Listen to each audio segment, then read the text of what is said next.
Hello, dear friends, and welcome to our show, Secrets of the Eternal Book, where we learn about how to read the Pentateuch. Noah, episode number 2. I don't know what about you, but for me, these talks became something very special and unique, because suddenly, when you understand that it's about you, that the book is written about you, you start perceiving the book in a completely different way.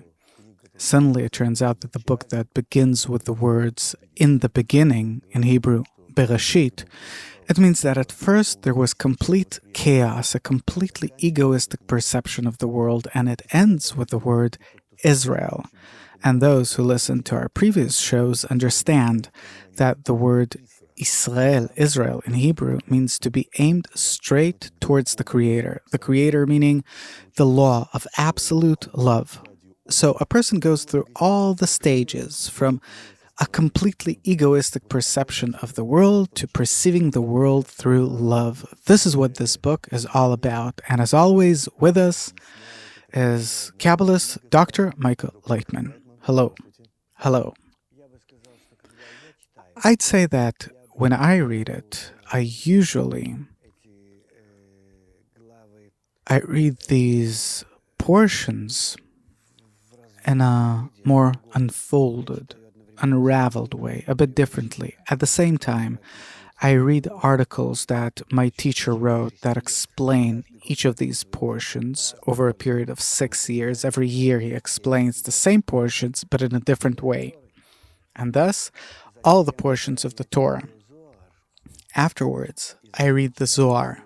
And after that, I read the study of the 10 Sefirot and articles written by Bala Sulam.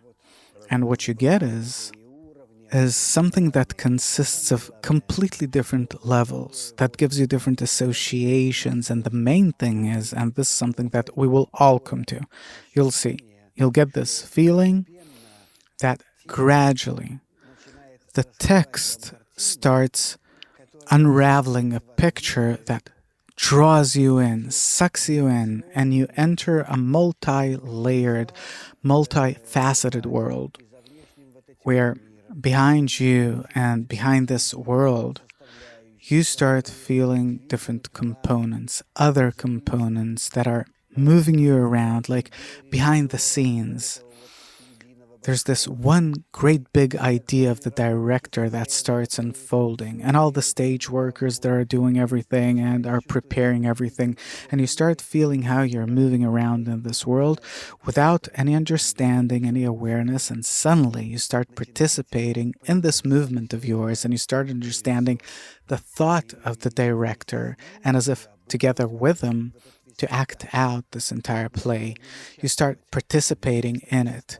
You see others from the outside in, connecting everything together, and suddenly what turns out is that this entire scene and this entire thought and all of these stage workers, so-called angels, that all of this together is a part of this one movement, one motion, and when a person goes into harmony with this entire picture, he starts feeling that he is in eternal motion. And this is what we're trying to come to by studying these portions, meaning we're not studying this intellectually in any way, or are we performing any kind of analysis, and furthermore, we can't do it in our corporeal senses and in our corporeal intellect, because it speaks of things that are completely beyond this membrane that we exist in. And therefore, what we have to calibrate ourselves on is that we want to see this world transparent and multifaceted, how everything works and interacts together. This is the purpose, the goal of our weekly portions. And also, as we said before, another goal is to become the director's partner, right? To feel, to discover, and to reveal this entire scene, this system and how everything moves and the thought behind it, and connect to it, with it, to accept it, truly as the best possible thing and to participate in it from the bottom of your heart, to adhere to it. So we're talking about the weekly portion of Noach. In English, it's Noah, but I think that Noah doesn't have the same meaning, doesn't have the same root, because Noach in Hebrew also means comfortable, so the Creator feels comfortable with him. Well, it says that he was most righteous in his generation. Well, the generation itself wasn't that great. Ours isn't either, by the way.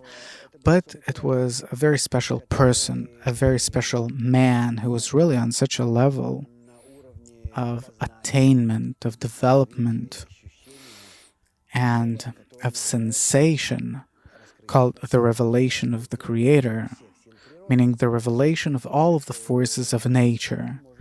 So we can really imagine that he wasn't an ordinary person. And we're not only talking about the character himself, but we're also talking about this as the first aspiration for the Creator. It's a special revelation of the Creator. It's such a revelation which a person starts understanding that against the upper force, I have to act in such a way that I annul myself, meaning my entire ego, not my sense of self, not my I, my analysis, synthesis, all of my possibilities of perceiving and grasping the world, but I annul only my egoistic nature because it's not mine. It was given to me on purpose, because if I rise above it, then I have two different natures, an egoistic one and a bestowing one. And then, with the help of these two forces in between them, I can be as if in balance. I'll have my own sense of self. A person finds his I precisely in the balance between these two forces. It's like being on the tip of the scale, and when he balances these two forces, he understands that they come from above, the right and the left, the positive and negative, both come from the Creator. It's given to us by nature, it exists in nature, and I, by combining these two forces inside myself, I do what I think is right and thus advance. So the presence of these two forces was what allows me to have free choice, actually. Right, otherwise we have only our ego that controls us. But we're told that there's the Creator that controls this entire game. No, the Creator, he doesn't want to control anything. He wants for you to take the reins into your hands. Therefore, it says that a person has to rise to the degree of the Creator, meaning that he has to learn from him. Like little children in our world learn everything from the older generation and then take their place. This is how we have to act. And therefore, all the unpleasant things that we experience in life are only in order for us to learn how to govern and rule. And Noah, he shows the beginning of the system. He sees that any other method through which we relate to reality, where a person tries to egoistically use it to his own benefit, it's all evil, all these ways, and it will be eventually destroyed, and eventually a person destroys himself by it, and therefore the only thing that he has left to do is to listen to and accept this law of rising above your ego. How? By annulling yourself. And by the way, many methods and religions and psychology, they all talk about this. To annul yourself means to stop using your initial nature that was actually tied to you. Let it be. Let it go. See how an embryo develops in his mother's womb. He annuls himself. These few kilograms of foreign flesh exist in another organism and force the entire organism to work for its benefit. Can you imagine? If you get a tiny thorn in your hand, it causes pus and pain and rejection. The entire organism is working in order to throw it out. And here, to the contrary, the entire organism is working in order to develop this embryo in the best possible way. Why? Because he annuls himself. He's willing to be no one and nothing, and therefore receives everything from the mother. It's the same with Noah in his ark. He annuls himself. He enters this ark like a womb, like a mother. And then the waters surround him. And this is how he's saved. Meaning, by annulling himself in relation to his ego, meaning by not being subordinated to it.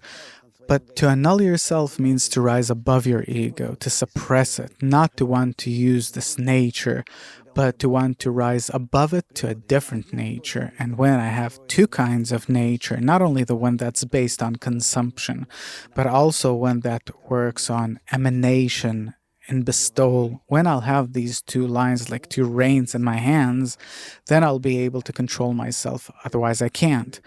So, man's first step in the spiritual work is to enter the mother. Yes, and to also remain there for 9 months. These are the 9 sfirot in which he gradually develops. The sfirot of Keter, Chokhmah, Binah, Chesed, Gvurah, Tiferet, Netzach, Hod, Yesod. The ego is gradually growing and more, and you have different doubts, problems, or to the contrary, different things that are appealing to you, that are attracting you, that lure you. These things, they come to you on purpose in order to give you an opportunity to transcend. They're sent to you on purpose, and you have to figure out this thought.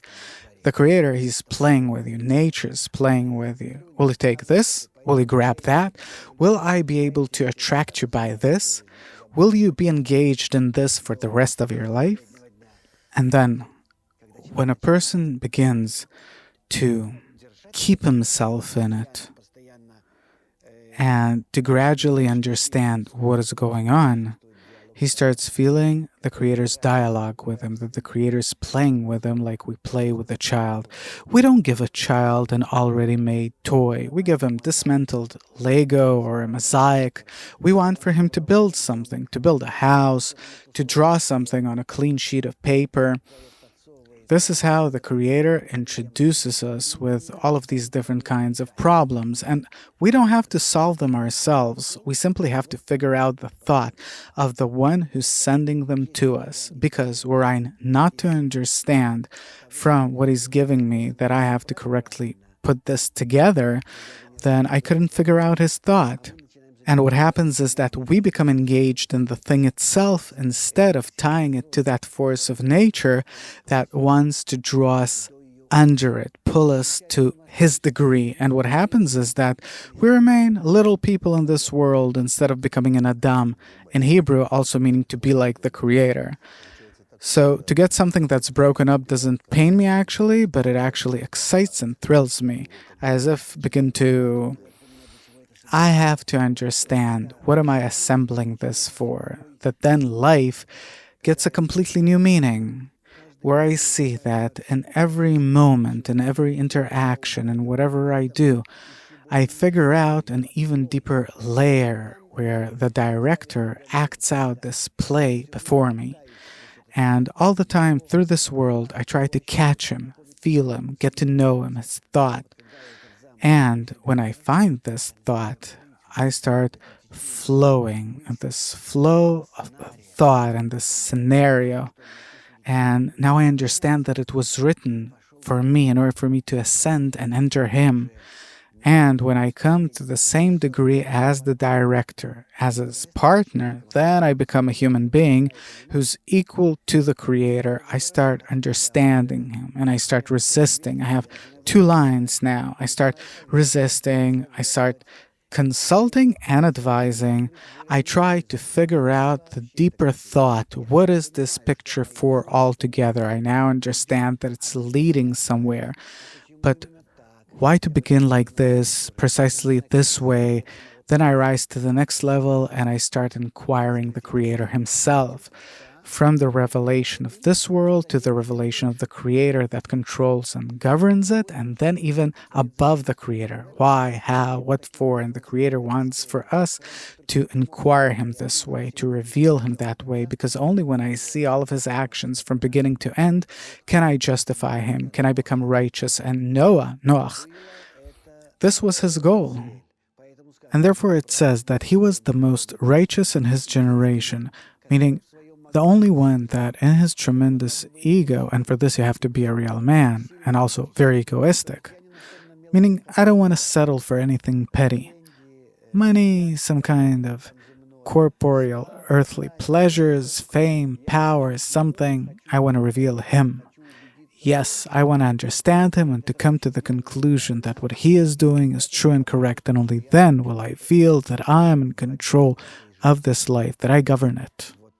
And therefore, he is given the opportunity to enter the ark and to flow toward that state. Beautiful, really, a beautiful picture, very emotional. The ark flowing in the waters, really. And so we began this chapter with saying that Noah takes with him a pair of each. But what does this mean? This happens inside each and every person. A person he's considered to be a small world, and therefore everything exists inside him, the still, vegetative, and animate nature and his own nature that he has to discover for himself. And therefore, that he takes a pair of each means that he takes the positive and negative parts, the giving and receiving, meaning he already enters this arc in order to be born with these two lines, these two forces of nature, not only the egoistic force that he initially has, but also the altruistic force. And he wants to control both, but he can't yet. He first of all has to correctly perceive all of it. So he becomes like an embryo in his mother's womb. From a drop of seed, this is what it means to enter the ark, but already with these two forces. Noah, he's the drop of seed. Yes, it's me, the future being that takes a pair of each, that has these two forces, the positive and the negative, reception and bestowal, both forces. And that way, gradually grows with these forces being directed towards the Creator, preserving the balance between these two forces. And this way, he develops himself in the middle line between these two forces, but by annulling his ego and transcending in order to have a symbiosis between these two forces. And that's how he has to go through the first 9 sfirot. And together with me, it's 10. And these 9 sfirot are 9 different ways in which I can already influence the world after I receive them all, and then I'm born. I come out of this ark like an embryo comes out of his mother's womb, and I become a small human being, a little man. But there's further development too, called suckling. So I'd like to ask, what is a miscarriage then? We're talking about suckling and 9 months, but in our world, there is such a thing as a miscarriage. But what is it in spirituality? Well, it's like a road accident, actually. But still, everything was directed towards begetting a man and Adam, right?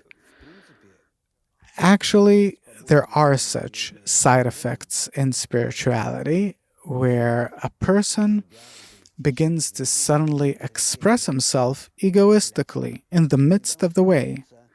And then he becomes a foreign body inside the mother's organism. And the mother's organism has to push him out then. If in our world he's pushed out and there's need for an operation and you have to clean everything, it's a big problem.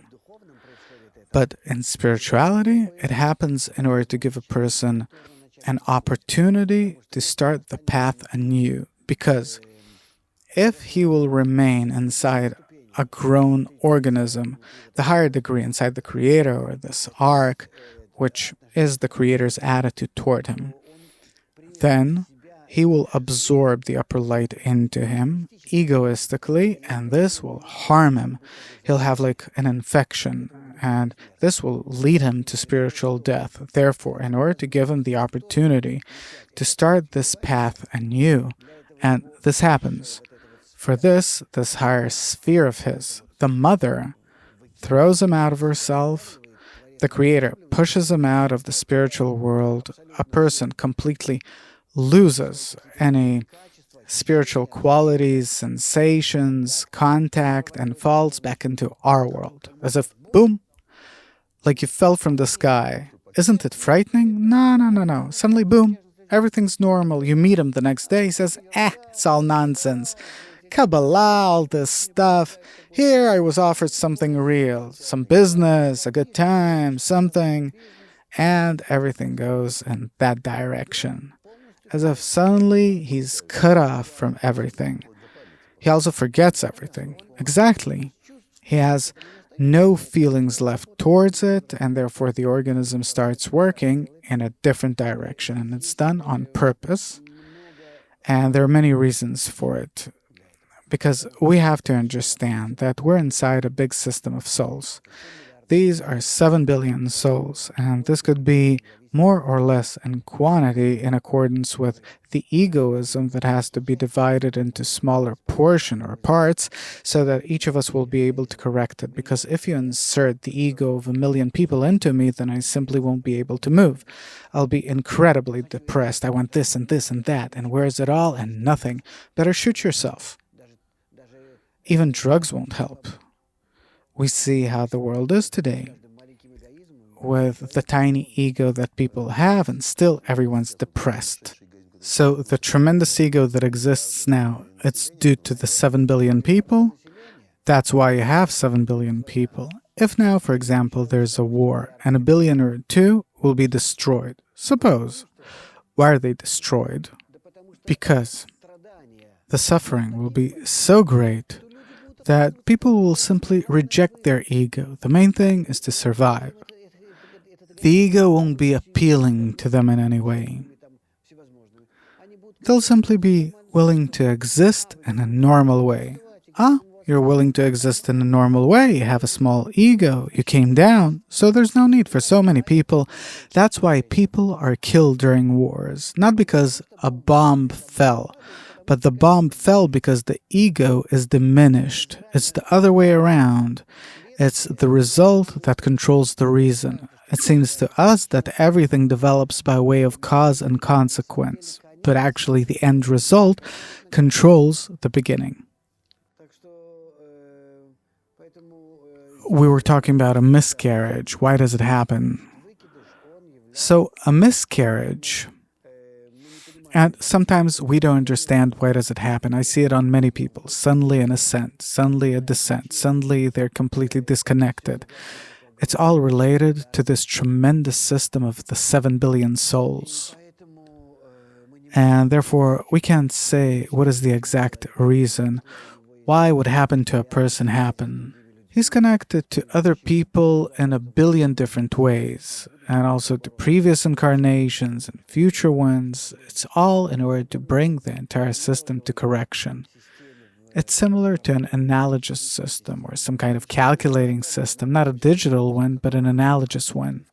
You're talking about the world like it's one big computer in which everything's interconnected. Right, we can't calculate all of these things correctly. We can relate to the world correctly only when we relate to it with love and bestowal. And if I relate to it with love, I don't mind what happens next. I'm always connected with it in a positive and good way.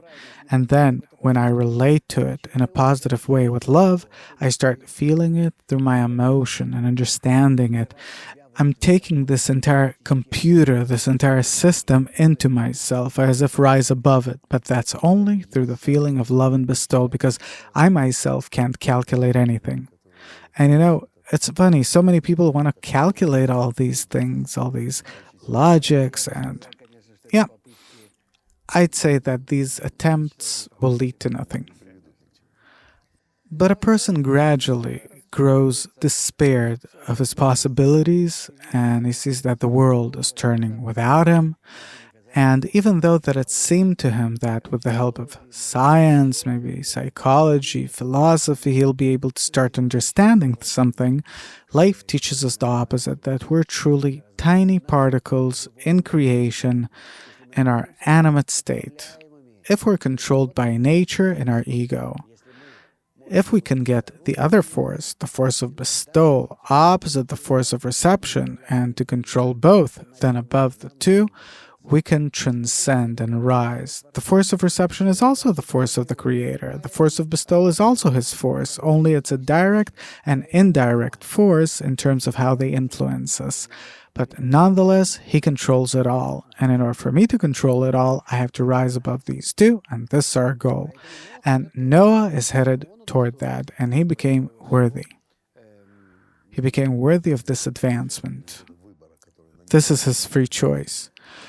Because he was willing to take a pair of each, to come with these forces, and to enter his development in order to develop these two forces inside himself and to rise above them.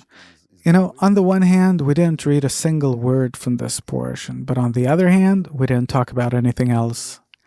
So, dear friends, we're concluding our show. We hope you had a good time, and we'll continue this talk on our next show. Till next time, all the best.